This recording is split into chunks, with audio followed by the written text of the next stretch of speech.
Muchas gracias, Patricia Bullrich, por recibirnos acá en el Ministerio de Seguridad. La primera pregunta viene con foto. ¿Qué vio Mauricio Macri en vos para ponerte al frente del Ministerio de Seguridad? Bueno, esta foto es de cuando yo presenté mi tesis doctoral. Él me acompañó. Es una tesis que habla de los cambios paradigmáticos en las fuerzas políticas argentinas y cómo la Argentina necesitaba avanzar hacia una fuerza que rompiese la lógica que había dominado el siglo XX, ¿no? Y me dijo, mirá que yo soy ingeniero, tener que hablar de todos estos temas, de una tesis doctoral de ciencia política. ¿Cuándo fue eso?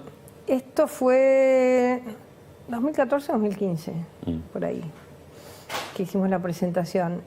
Y creo que, bueno, que, digamos, trabajamos mucho, me empezaron a invitar a los almuerzos que hacían los martes. Yo, como soy de opinar, opinaba siempre. ¿Sin anestesia? Sin anestesia, sí. Sí, opinaba siempre. Y creo que sobre todo, y también la tarea parlamentaria, creo que sobre todo lo que el presidente vio fue que para seguridad, que fue lo que me dijo además, necesitaba a alguien con personalidad, como que no se amilanase, no tuviese miedo, no tuviese complicidades. Igual uno diría de afuera, bueno, debe haber cargos por ahí más glamorosos, por ahí menos esclavizantes de horario, porque el tema de seguridad, claro, no tiene horario, no tiene fin de semana, no tiene feriados, ¿no? No, es como dice la policía, 24/7, ¿no? 365, es las 24 horas del día, 7 días de la semana, 365 días, porque a cualquier hora, en cualquier circunstancia, en cualquier momento, te llaman por algo que pasó, por algo importante, o inclusive, digamos, hoy en día también la política tiene cada vez menos intermediación. Entonces, también muchísimas veces gente que tiene algún problema te llama a cualquier hora porque es la hora en el que tuvo ese problema. Así que sí, es bastante esclavizante, pero bueno, ya me acostumbré. Bueno, 3 años pasaron del gobierno, falta 1 para terminar. ¿Y cuál sería en el balance de tu ministerio lo bueno y lo malo, o lo que no se pudo, o lo que no se quiso hacer, o que queda pendiente, o que te cuesta más? Mira, yo creo que lo bueno es haber encarado un cambio de paradigma. Me parece que no solamente nosotros podemos decir que tenemos una suma de acciones que nos generan una idea clara de que hoy tenemos más secuestros de drogas, más bandas desarmadas, sino que creo que lo más importante es un cambio de paradigma. Nosotros veníamos con un paradigma zaffaroniano, donde el victimario era el centro del sistema penal, y nosotros lo vamos cambiando por un paradigma donde la víctima y la ciudadanía, la sociedad, son el centro de nuestra preocupación. Y entonces, ¿pasaron esa Zaffaroni a Bolsonaro?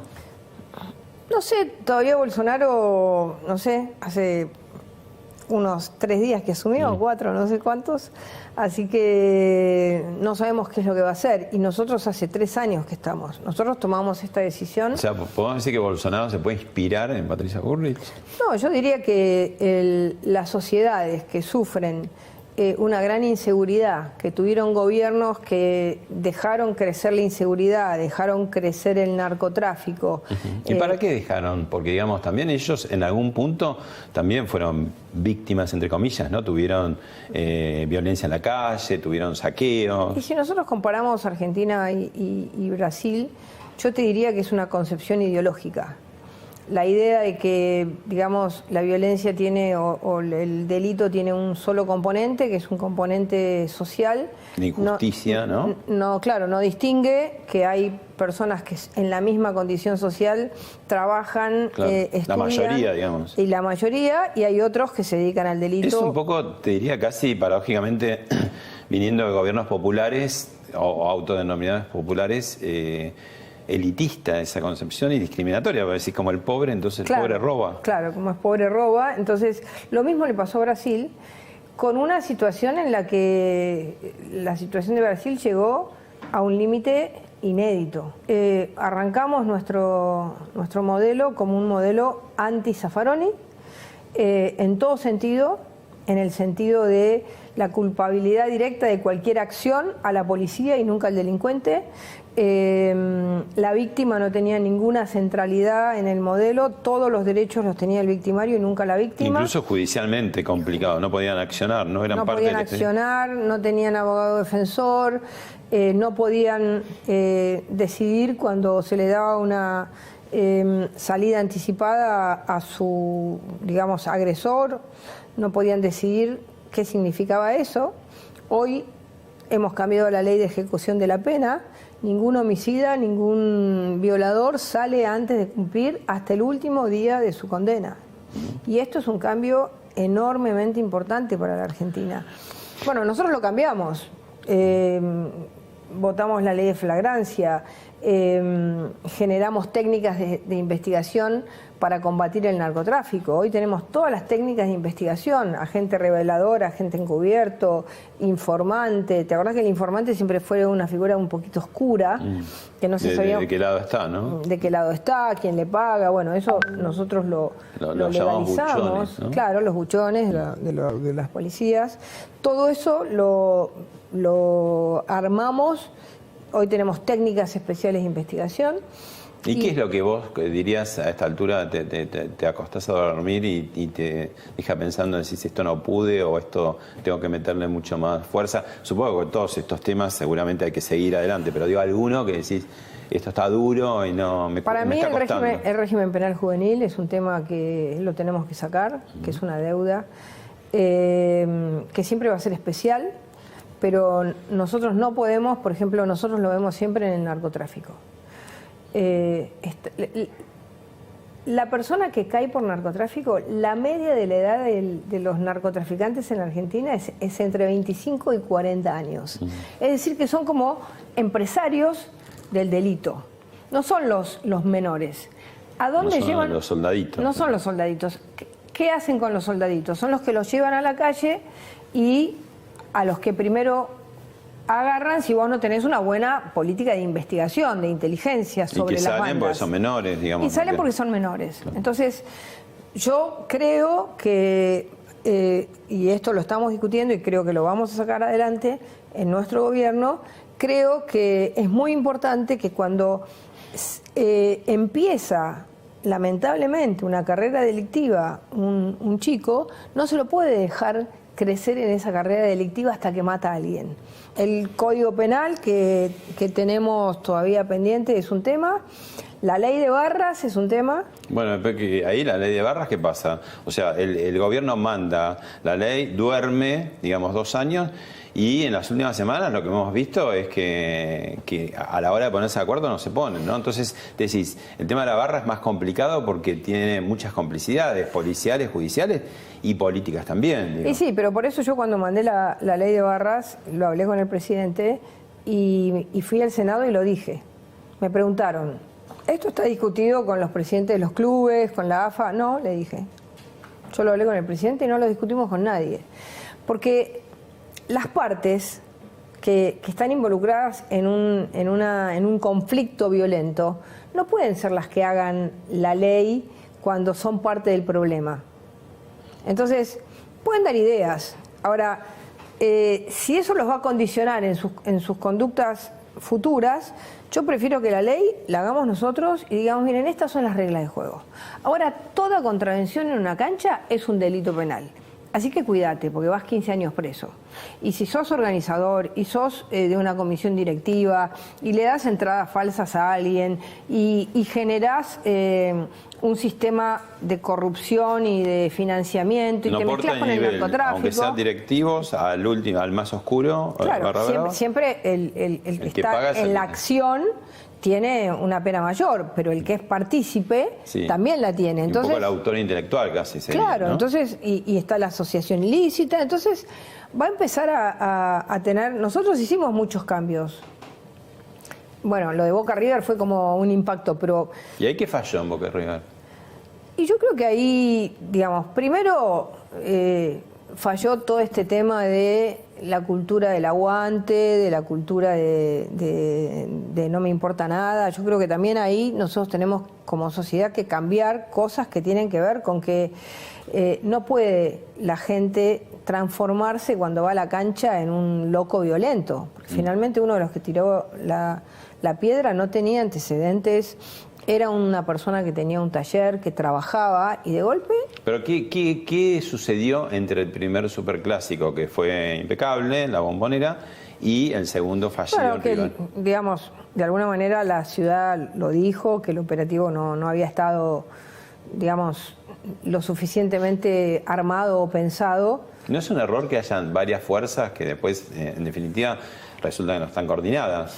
Sí, lo que pasa es que, bueno, el problema es que la ciudad siempre tiene esta necesidad de poner gente y a la vez de no dejar a los barrios vacíos. Entonces no tiene la cantidad de gente suficiente y nosotros como fuerzas federales los ayudamos.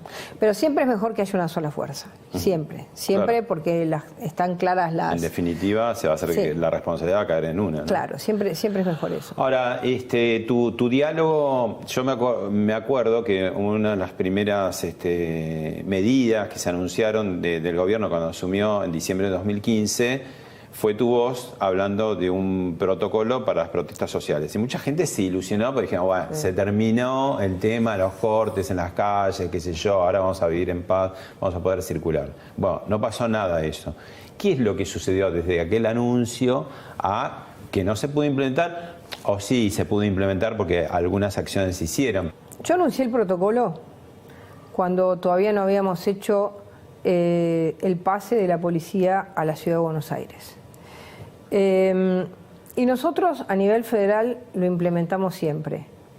Nunca más se vio a una persona llegando al aeropuerto de Ezeiza con las valijas por la autopista, ni nunca más se vio un corte en la Panamericana, ni siquiera el día del paro, que nos intentaron cortar la Panamericana y no pudieron. Es decir que nosotros a nivel federal lo llevamos adelante. ¿Y la ciudad que no quiso, no pudo? Es que, bueno, la Ciudad de Buenos Aires arrancó y en ese momento tuvimos un debate, inclusive con el presidente. Yo le dije al presidente, déjame un año a mí, hasta que la ciudad se acomode, manejar el orden público. El presidente le pareció que no era oportuno, que si la ciudad se hacía cargo de la ciudad, de la seguridad, se tenía que hacer cargo de todo. Y tenía que hacerse cargo también del tema de los cortes y de la calle y del orden público. Bueno, la ciudad tardó en acomodarse y de alguna manera dudaba en cómo hacerlo, no conocía la fuerza todavía, estaba... hasta que llegó una nueva gestión y dio vuelta la decisión. Eso te quería decir, ¿te entendés mejor que con Ocampo, con Santilli? ¿Y por qué? A ver...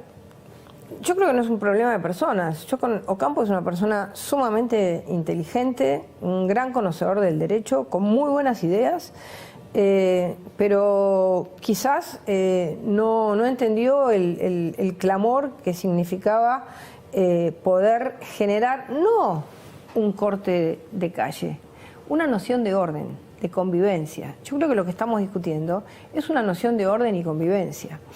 Entonces, cuando vos me preguntás a mí... ¿Cómo compatibilizás la noción de orden y convivencia con la protesta legítima? ¿Cómo hay un lugar para que puedan convivir? Claro. A ver, nosotros todo el día lo estamos haciendo en todo el país. Para darte algunas ideas, el puente de Neuquén vivía cortado, ya no está más cortado. Es decir, no solamente uno tiene que mirar Buenos Aires. Es decir, hay... ¿De Neuquén Roca? De Neuquén Roca. Nosotros lo hemos logrado ordenar. En el sur había grupos de violencia extrema que atacaban y asolaban a la gente permanentemente. ¿Estás hablando del grupo mapuche? El grupo RAM. Sí. No los mapuches, el grupo RAM. Nosotros... Igual con costos, ¿no? Digamos, desde... Sí, tema Maldonado, que fue muy manipulado, eso es cierto. Sí, pero a ver, si uno no tiene costos, no cambia. Pero costo de vida, digamos. Sí, bueno, pero nosotros en ese caso no fue una responsabilidad, ya lo mostró el juez, fue una decisión de Maldonado de participar y irse. Y podía haber sido detenido en ese momento y no le hubiera sucedido nada. Sí, evidentemente él no se lanzó al agua para nadar, ¿no? No se dio cuenta, quizás no sabía, no conocía el lugar. Fue corrido, quizás hubo abandono de persona también, ¿no? Porque cuando lo ayudaron. Puede ser, ahora viene toda la parte del juicio donde se va a saber cuáles fueron las responsabilidades, las manipulaciones y las mentiras que hubo, porque eso lo explicó bien el juez. El juez explicó, dijo, acá hubo manipulación, hubo construcción de una realidad mentirosa. Es decir, es muy interesante lo que dice el juez, de cómo se manipuló todo el movimiento alrededor del caso Maldonado, que lamentablemente terminó con la muerte de Santiago Maldonado, pero que no fue en manos del Estado ni fue en manos de la Gendarmería, sino que fue... pero bueno, ahí en el sur hubo una decisión de orden público. Igual vos siempre tuviste muy clara esa historia desde el principio, pero ¿no fue contraproducente o funcional a justamente los que manipulaban la historia cuando vos desde el primer minuto dijiste, sí, yo creo en la Gendarmería, como decir ahí, digamos, no estaban todavía las evidencias, o vos las tendrías y no eran tan públicas, digamos, y eso facilitó, entre comillas, que del otro lado demonizaran al gobierno en una defensa así de la Gendarmería a toda costa, fuera el resultado que fuera? Yo creo que fue uno de los elementos más importantes para el cambio de paradigma. Yo creo que el caso Maldonado es un caso que muestra que si alguien, digamos, convierte, miente, y el CELS, el juez Geral, los organismos internacionales que actuaron en 2 segundos, diciendo ya, poniéndose de un lado. Entonces, me parece que también se desarmó... Y todo esto dentro de un proceso electoral que finalmente fue favorable al gobierno, o sea, que no influyó, digamos, en el resultado, digamos, que podrá haber sido muy dañino para el gobierno, ¿no? Electoralmente. Yo te diría que yo lo viví desde 2 perspectivas muy distintas, ¿no? Primero lo viví desde la perspectiva de la gente, uno no habla de la gente en general, pero de la gente que me decía, usted siga por ese camino, usted sabe que es así y siga por ahí.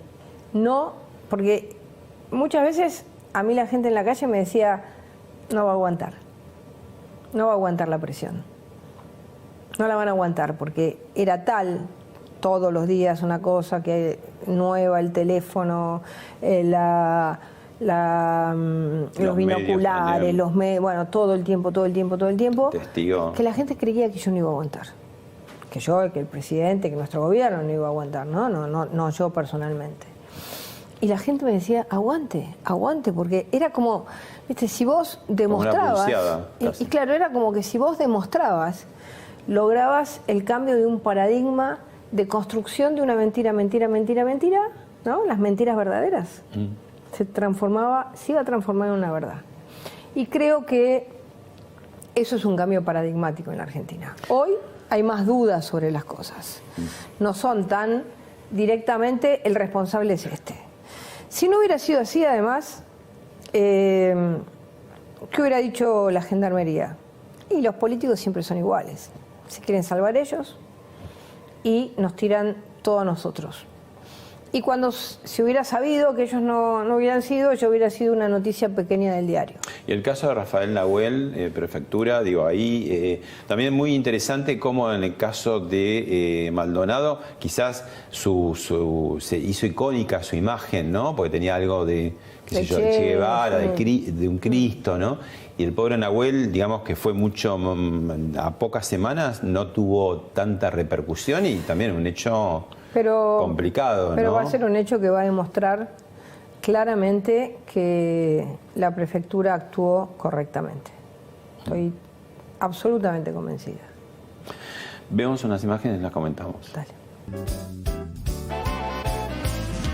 Lo vemos Aquí estamos viendo. la mochila con a Chocobar y el delincuente que ahí ya cayó herido. y Claro. un móvil en cualquier momento llega un móvil de la policía de la ciudad y trasladan también al delincuente. Esta es la imagen, Ahí está. ahí están los móviles. Esta imagen también es inédita, ¿eh? No la hemos visto nunca. Sí vimos lo del domo anteriormente, pero no esta parte. Sí, la secuencia completa en el Exacto. momento que dispara, que el delincuente corre, los disparos y el momento que cae mal herido y cuando ya llegan los uniformados para trasladar al herido. Ese debe ser un vecino Claro. que se acercó A la zona. Sí. Allí, Pero allí vemos entonces cuando llegan y encuentran a este delincuente que finalmente terminó muriendo. terminó muriendo.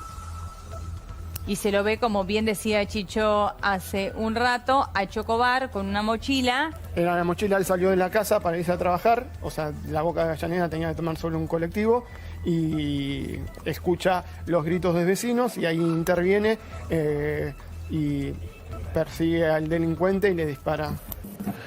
¿Chocobar es el agente policial ideal? Es un agente policial que en un momento en el que podía haberse hecho el distraído, salió a defender a un turista y a los ciudadanos que estaban alrededor de una persona peligrosa que andaba con un arma blanca y que había apuñalado de manera feroz a un turista norteamericano. Es un policía que actuó como un funcionario público, que defendió al que estaba herido, que defendió a los ciudadanos que estaban alrededor y a todos los que puedan haber estado en ese momento ahí, que en cualquier circunstancia este delincuente peligroso podía haber vuelto a hacer lo mismo que había hecho 2 segundos antes. Al estar procesado, digo, ¿no fue un poco precipitado, no digo ya solamente de vos, sino que el propio presidente lo recibirá en Casa de Gobierno? Digo, porque pareciera en algún punto, o podría ser tomado como también una intervención, o que la justicia también mira, digamos, nuestra justicia se influye frente a Pero lo que a hacen ver, ustedes. ¿por qué la justicia tiene que intervenir en cada uno de los casos que un funcionario hace lo correcto? Bueno, no se ¿qué? sabía, tiene que periciar, verse, Bueno, está bien, o pero no hay que periciar nada. pero que en la Argentina tenemos el mundo del revés.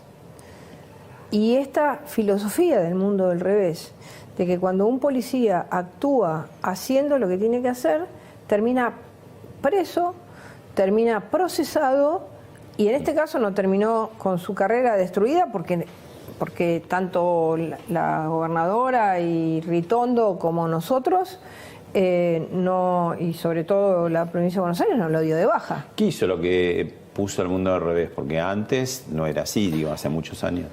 El mundo al revés es el hecho de que cuando un policía actuaba, inmediatamente el mismo colectivo de gente que actuó en el caso Maldonado, la Correpi, el CELS, ciertos sectores de la Asamblea de Derechos Humanos, no todos, la Defensoría General de la Nación, todos salían ya con una predeterminación.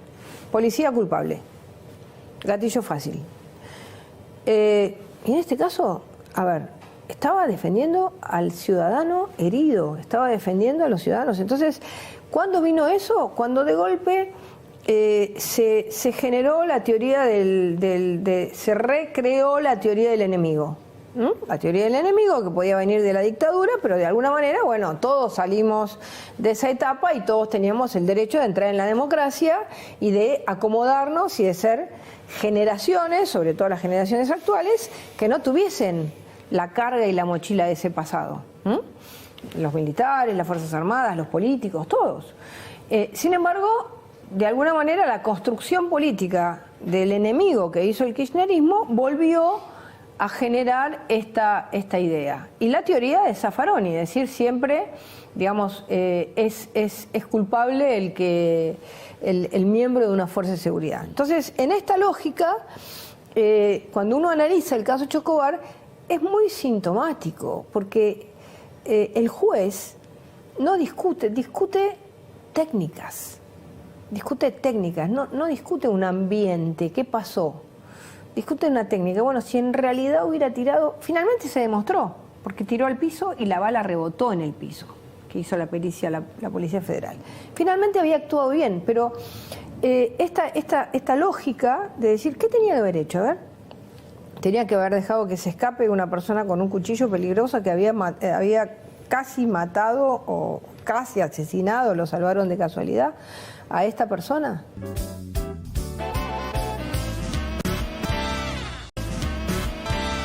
Te traigo el ejemplo del colectivo y de la trágica muerte de una mujer, ¿no? ¿Cómo fue ahí, digamos, ese episodio que pasó? Bueno, estos son los temas que, a ver, ¿qué pasó? Delincuentes subieron un colectivo, había 2 policías, los policías actuaron correctamente, dieron la voz de alto, le pidieron que baje el arma y el delincuente, totalmente loco, no sé si drogado o loco porque sí, o delincuente nomás, asesinó a una mujer. Para estos casos es que también nosotros pensamos el protocolo. Ahora, qué dilema ahí, porque vos decís, no se sabe qué va a hacer. O sea, si uno supiera la historia, dirías que los agentes deberían haber abierto fuego para que no ocasione la muerte de una inocente. Pero si no habría fuego... Bueno, lo que pasa es que el tema es que la persona que ya sube a un colectivo y está amenazando de muerte a una cantidad de gente, está poniendo en peligro la vida de todos los que están ahí. Es decir, no se pone en peligro la vida cuando ya te mataron. Se pone en peligro la vida cuando alguien te apunta con un arma en la cabeza o en el cuerpo o en cualquier lado. Esa es la noción de peligro inminente. Está en peligro inminente todo el colectivo. Digamos, yo no voy a decir qué tenían que haber hecho los policías. Hicieron lo que hicieron y actuaron. Podían no haber actuado, quedarse callados y no decir que eran policías. Actuaron, estuvieron correctos.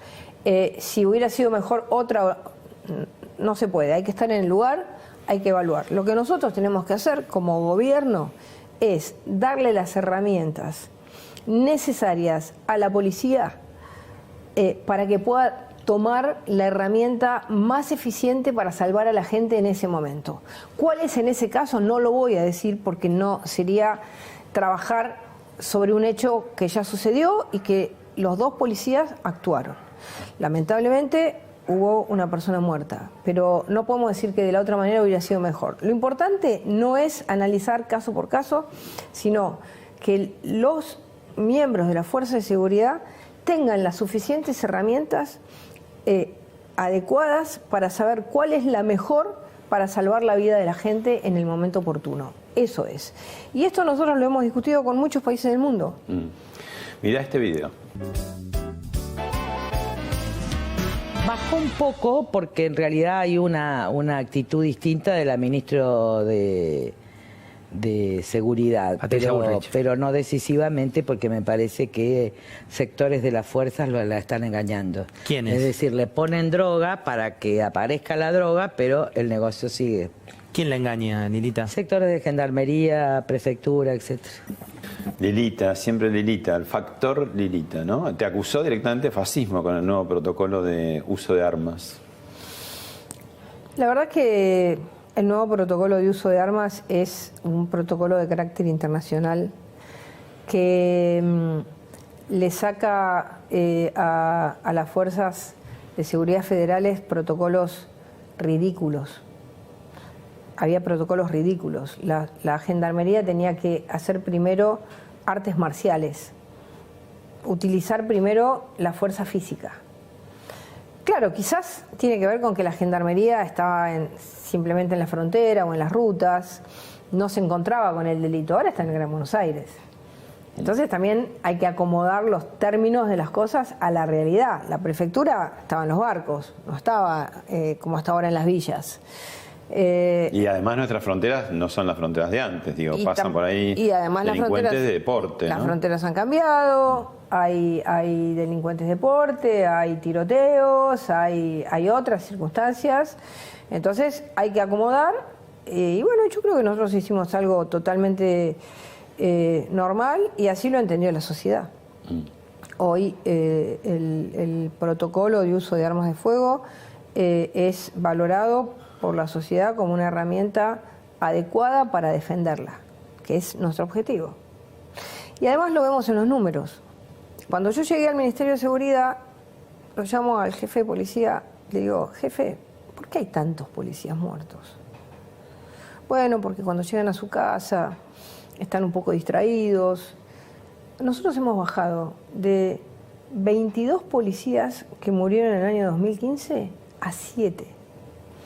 Es decir, que hoy cuidamos mucho más y porque lo pensamos, lo estudiamos, hacemos cursos para los policías, para en el momento en que llegan a su casa, que quizás es el momento de más debilidad, ya están como liberados de su trabajo, van mirando el celular, como cualquiera, y en ese momento viene alguien armado y hasta el momento en que el policía saca el arma ya lo mataron, y si se dan cuenta que es policía, lo matan. Entonces, hemos trabajado mucho en eso y creo que todo lo que hacemos es para defender a la gente. Así que creo que con el tiempo se va a entender. Y lo más importante en la tarea que nosotros hemos realizado es que los primeros que lo entienden son las personas comunes que son las que sufren el delito más seguido, ¿no? Más imágenes para ver. Tenemos que saber quién está atrás de este hecho y saber de qué se trató este hecho, y vamos a esperar. Por ahora solo apoyar a los concejales, a las concejalas, y decir que vamos a seguir trabajando, y obviamente que no hay ningún hecho de violencia que nos haga detener en construir una sociedad de paz, que es lo que todos queremos. ¿Este hecho tiene características similares a los que tuvieron otros hechos que ocurrieron en la ciudad? ¿Les parece que respondería a las mismas bandas? Yo no quiero hacer apreciaciones porque la verdad que la información que tengo la he escuchado a través del presidente del Consejo. Creo que está investigando, que tenemos que esperar, pero sí ratificar nuestro compromiso con esta institución y por supuesto con la paz y la democracia. Bueno, mucha pelea ahora en Santa Fe entre el socialismo, que es el gobernante hace tantos años, y el PJ, ¿no? Diciendo que en realidad se protegen mafias, el gobernador diciendo que las cabecillas están presos. ¿Cuál es la verdad del narcotráfico en Rosario? ¿En qué lugar de gravedad estamos en este momento comparado con antes? En primer lugar, nosotros estamos por encima de esa pelea. Creemos que no es bueno ni sano para la Argentina que se peleen por ver quién es el que trajo el narcotráfico a Rosario. Y si hubiera alguien que lo trajo, metámoslo preso. Denunciémoslo, busquémoslo, como pasó con el intendente de Itatí, y adentro.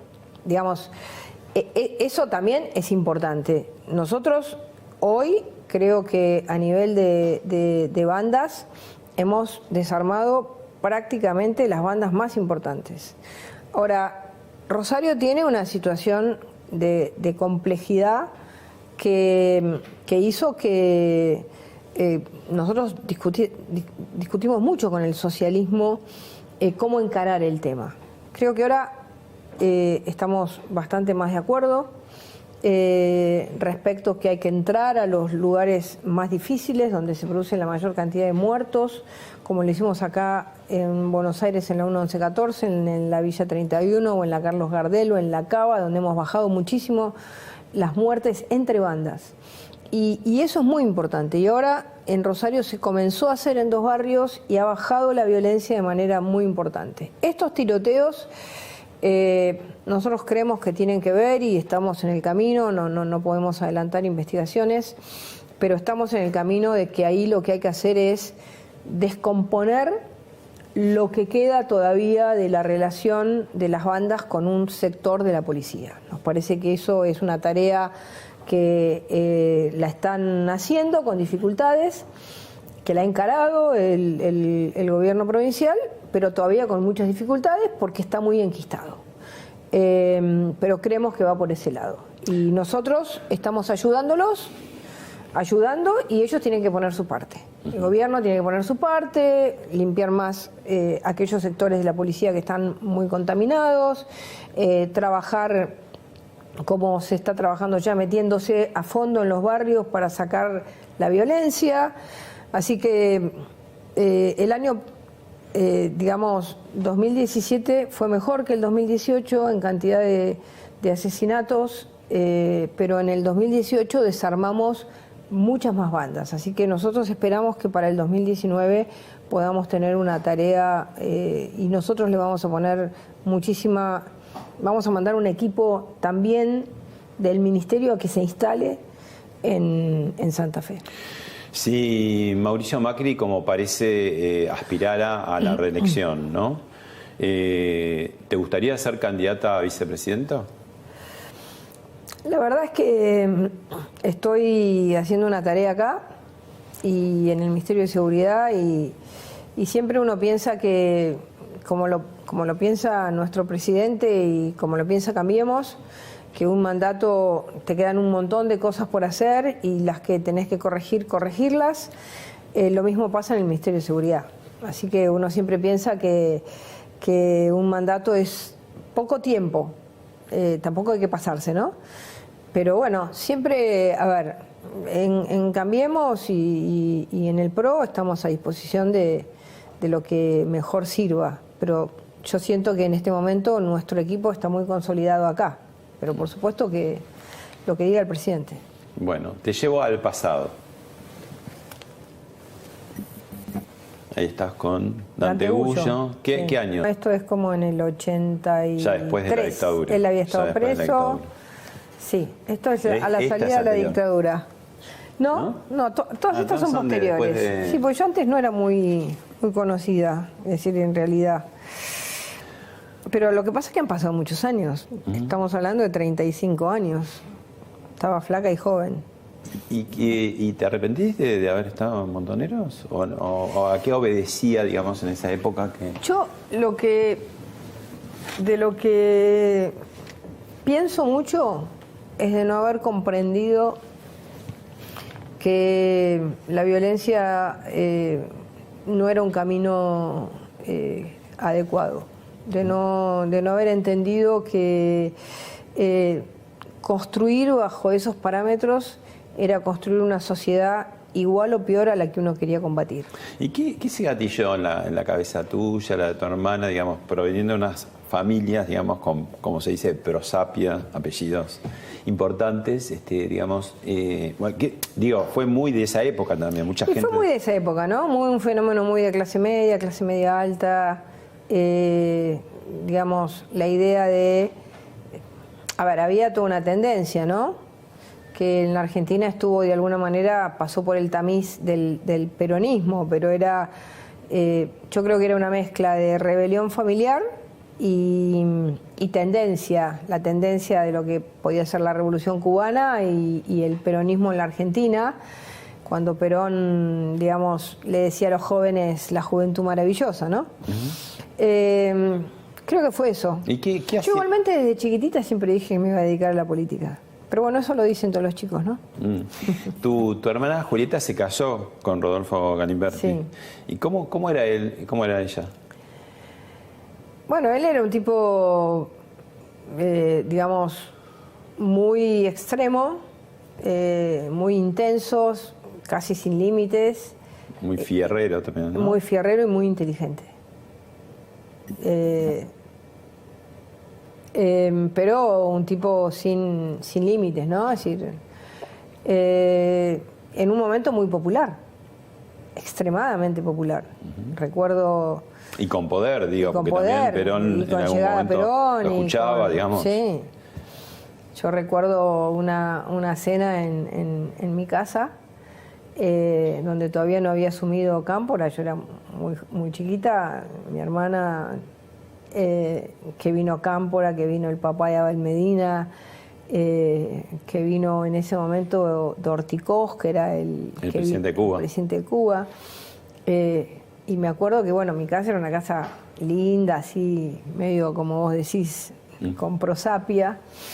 ¿Y tus padres qué eran? ¿Tu padre médico, clínico? Mi padre médico, mi madre trabajaba en publicidad, trabajaba en la editorial Atlántida. Ah, mira, ¿y qué tendencias, digamos, o por dónde iban políticamente ellos? La familia de mi mamá, radicales. ¿Y tu Yo, papá? la primera, mi papá, conservadores. Ah, pero o sea no cómo, militantes. ¿Y cómo? La familia de mi mamá, sí, totalmente radicales. Pueyrredón, Honorio Pueyrredón, está en todos los cuartos de las casas de mi familia. ¿Y cómo se bancó tu papá, conservador, digamos, que las chicas le salían así tan militantes? No, nunca lo entendió. Nunca lo entendió, nunca. Nunca en la vida pudo entender lo que había pasado. Fue como un golpe así terrible para él. Y no lo podía entender. Y nadie, ni él, ni mi abuela, ni nadie, ¿no? Mi abuela, me acuerdo que me llevó, cuando yo le dije que yo quería, que me gustaba la política, me llevó al Comité Radical de la calle Tucumán y me presentó a Balbín. Y claro, en ese momento yo lo veía a Balbín como un señor viejo, grande, y por lo menos te hubieran presentado a Alfonsín. Claro, sí, Alfonsín. El Comité Radical era como un lugar oscuro, ¿viste? No había poca gente, y me acuerdo que mi abuela me dijo, bueno, ahora, a partir de ahora, me trataba de usted, ¿no? Se pone la boina blanca y viene acá todos los días. Ah, mirá. Sí. La orden. Salí corriendo, sí. El mandato que no lo cumplí. Y me fui para el otro lado. Caí en una unidad básica del Abasto. Del mercado del Abasto, cuando no era el shopping del Abasto, era el mercado. Era más heavy todo eso. Sí, me acuerdo que la primera salida teníamos que ir a visitar hoteles donde vivía la gente hacinada, porque eran todos los que trabajaban en el mercado. Pero me agarró un vivo del Abasto, me dijo, entra a este hotel y preguntá cuánta gente vive acá. Y era un hotel alojamiento. Me sacaron volando, corriendo. Yo llegué a la unidad básica colorada, así de vergüenza, y todos riéndose, diciendo, mirá, así vas a aprender lo que es el Abasto. Claro. Yo venía de un mundo donde para mí la ciudad de Buenos Aires se terminaba en la calle Córdoba. Yo vivía en Mansilla y Pueyrredón. Mira, Pueyrredón, justo. Claro. Que también antepasado, porque Juan Martín de Pueyrredón es de la misma. Sí, Juan Martín de Pueyrredón. Mismo tronco, digamos, ¿no? Sí, el mismo tronco. Estuve en la casa del primer Pueyrredón. ¿Vos sos tía de Esteban Bullrich y prima hermana de Fabiana Cantilo? Soy prima de Esteban. Ah, prima. Lejana. Ajá. Y prima hermana de Fabi, sí. Prima hermana. Sí. Claro. Y soy sobrina de César Banana. Pueyrredón. Claro. ¿Y qué hacías en Montoneros? ¿Y cuánto tiempo estuviste? Yo estuve en la JP. La JP, Tendencia Revolucionaria. Sí, ¿No estuviste? Nunca estuve, nunca llegué a la organización. Ajá. Bueno, yo militaba en esa unidad básica del Abasto, que era una unidad básica, digamos, que trabajaba mucho con la gente del barrio, y a la noche teníamos todos los días trifulca con los del CNU, porque era un barrio que a la vez había como grupos muy fuertes del... Vos estás JP, Tendencia Revolucionaria sería, y CNU era más derecha, digamos, ¿no? Sí, era o sea, derecha, que se agarraban, derecha. Sí, con los ninjaku a la noche era terrible. Esos ninjaku, viste, que son esos aparatos que se usan para artes marciales. Nosotros salíamos a pintar y ellos salían a pegarnos, y así era todas las noches. Sí. Una pequeña metáfora de lo que era el movimiento justicialista en ese momento. Sí, era una guerra fuerte, ¿no? Inter, sí. Y también en la campaña electoral con el radicalismo, con la Juventud Radical, que teníamos agarradas. Una vez nosotros habíamos salido a pintar por un acto de Luder, y vienen los de la Juventud Radical, que venían de un asado, se ve que venían todos medios... Era el comité de Jesús Rodríguez. Venían todos medios pasaditos del asado. Y nosotros pintando con bicicletas, qué sé yo. Y se bajan del auto y nos empiezan a pegar como si fuéramos... ¿Y ahí sin discriminación, chicos y chicas les daban a todos? Todos. En el barrio de Caballito. Y sale todos los vecinos y dice, peronistas, ustedes siempre pegando, ustedes son la mafia, son lo peor del mundo. Y los radicales nos estaban pegando a nosotros. Yo terminó eso y dije, perdimos las elecciones de acá a la quiaca. Porque a los que nos habían pegado eran las víctimas, y nosotros, que éramos los que nos estábamos recibiendo los golpes, éramos los victimarios, porque era toda la idea del pacto sindical militar, ¿viste? El peronismo era en ese momento eso. A mí me quedó grabado eso, y después... ¿Ahí empezó tu crisis, digamos, entre comillas, con el peronismo? Ahí empezó, y yo unos días después... Bueno, yo ahí pensé, perdemos las elecciones. Pero no me animaba a decirlo, porque era como un sacrilegio decir una cosa así. Pocos días después viajé porque murió mi hermana en un accidente cerca de París, y cuando lo vi de afuera dije, confirmo que perdemos las elecciones. Porque todos los diarios del mundo, la gente afuera, viste, Alfonsín era el fenómeno que venía. Y sí, ahí entré en crisis al ver lo que era el componente del peronismo, ¿no? El sindicalismo, el acto de Lorenzo Miguel, en ese momento me acuerdo, las peleas entre los grupos, fue toda una cosa así muy, muy fuerte. Te propongo un túnel del tiempo. Sí. Pero ahí te mezclé como del 70, me fui al 80. Ahora nos volvemos al 70. Nos volvemos al 70. Fue conmovida con un hecho insólito que tuvo su inicio cuando se alcanzó la certeza de que el teniente general Pedro Eugenio Aramburu había sido secuestrado. El 29 de mayo de 1970, dos jóvenes uniformados ingresan en el 8º piso de Montevideo 1053 y secuestran al expresidente de facto, Pedro Eugenio Aramburu.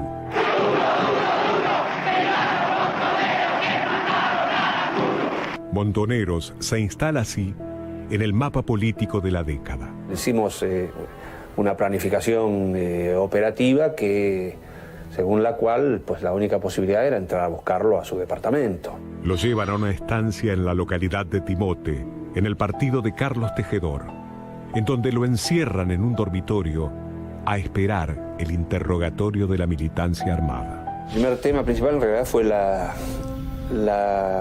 revolución propia, la revolución del 55 y el fusilamiento de Valle. Y el otro tema principalísimo era el del cadáver de Evita, que todavía era un misterio.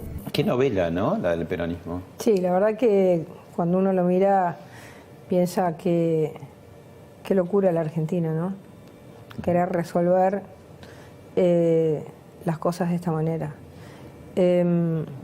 Sinceramente pienso que es una historia que todos tenemos que repensar, rever, generar autocrítica y poder, digamos, liberarnos en el buen sentido, en el sentido sanador de ese pasado, para poder construir un futuro sin estas grietas.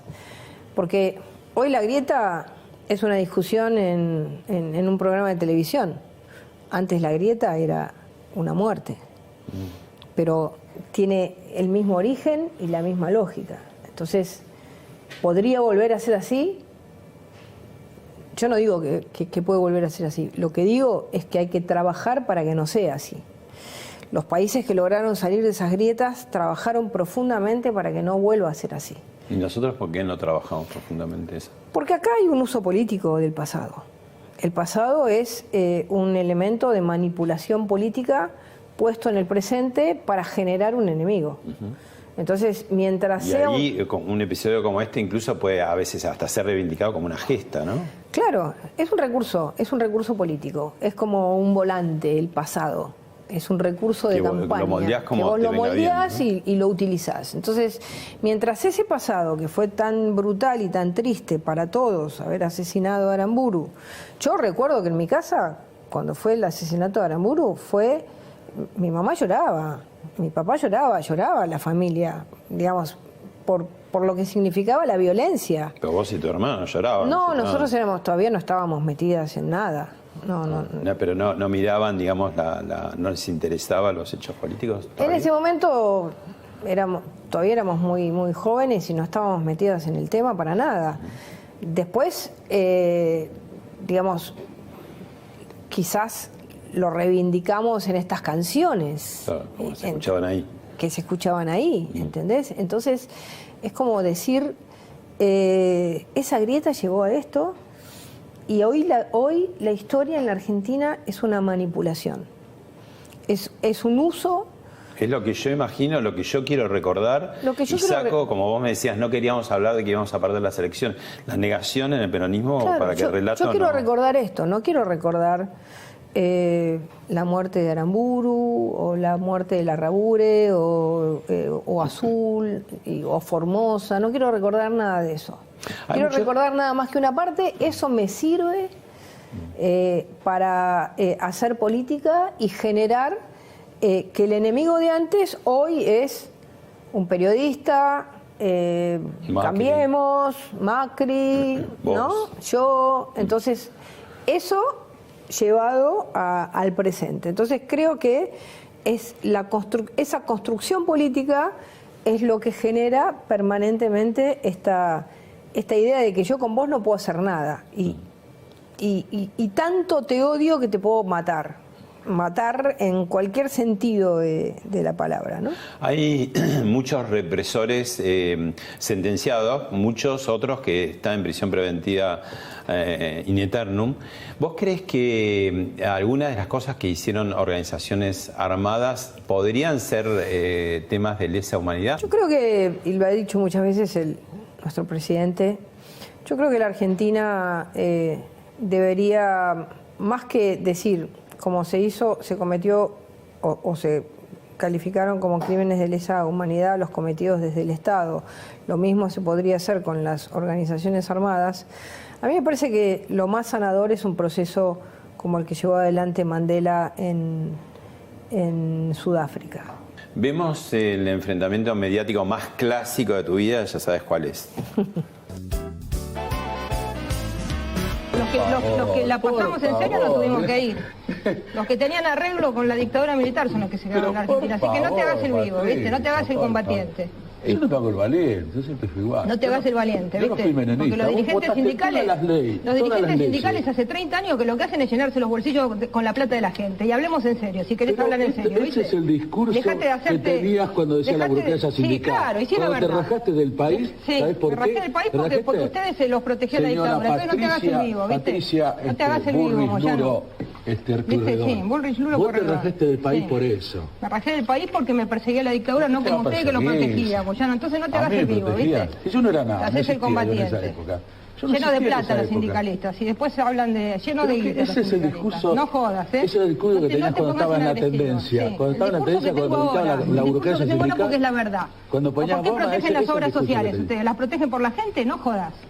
Moyano, no te hagas el vivo. Si no tenés la obra social. Sí, no, yo no me la voy a llevar, es para la gente, no para mí.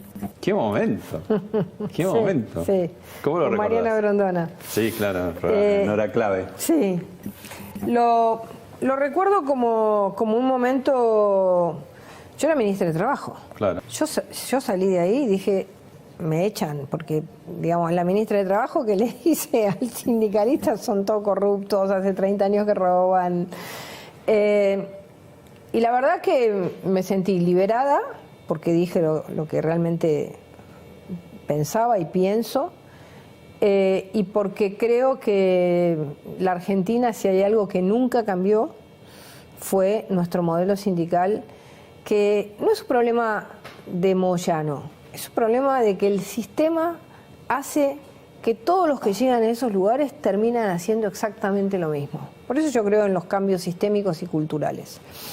Y ese es un cambio pendiente, es una deuda pendiente de la democracia argentina. Cambiar el sindicalismo, que haya mucho más control, que la plata del sindicalismo no vaya a sus líderes, sino que vaya a la gente. Es necesario que haya sindicatos, pero es necesario que haya controles. Y eso lo creo profundamente. Y creo profundamente que por algo desde 1983 esa ley de asociaciones sindicales nunca se pudo cambiar. Desde ese voto de Zapag al día de hoy nunca se pudo cambiar. La última, me dijiste el tema del mandato en seguridad y por la posibilidad de ser candidata a vicepresidente. Ahora te tiro una pregunta para más adelante, y que todo político está, ¿no? ¿Te gustaría ser presidenta? Bueno, a ver, todo político le gusta ser presidenta, digamos, o presidente. Que ella está bárbaro, pero presidente. Con no, digo, presidenta o presidente en el sentido inclusivo. De que puede ser, dije todo político, por eso es que lo corregí. Pero bueno, digamos, yo tengo años de política, ya pasé muchos años, soy grande, más grande, entonces es como un horizonte que uno lo tiene más como sueño que como realidad, no lo tengo hoy como una realidad. Por ahí cuando tenía 40 años tenía una idea de que eso en algún momento podía llegar, ahora lo tengo como algo que te puede quedar pendiente, pero que lo veo como más lejano. ¿O no? Bueno, no, pero no lo visualizo. Viste que uno las cosas las tiene que pensar, visualizar, sentir. En este momento no lo visualizo. Más allá de esta cosa de que siempre un político quiere llegar al lugar, como un cura quiere ser papa o un político quiere ser presidente. Gracias, ministra. Gracias.